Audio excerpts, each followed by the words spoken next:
আসসালামু আলাইকুম ভিউয়ার্স, আশা করি সবাই ভালো আছেন। আল্লাহর রহমতে আমরা ভালো আছি। নিয়ে আসলাম ছোট্ট একটি আপনাদের জন্য রান্নার রেসিপি। তো আজকে গরুর মাংস রান্না করব। মাথার গোশত নিয়ে আসা হয়েছে, গোশতগুলো রান্না করব। আর এখানে আছে পুঁই শাকের ফুল ভাজি হয়ে গেছে।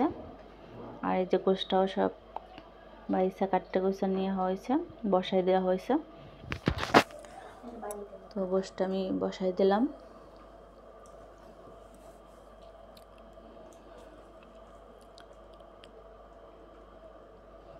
তো যে গোশতটা হয়ে গেছে আমার।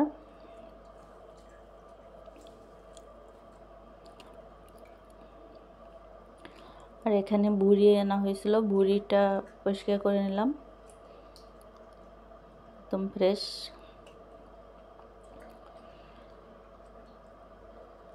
তো ভিডিওটা আর বড় করলাম না, আল্লাহ হাফেজ।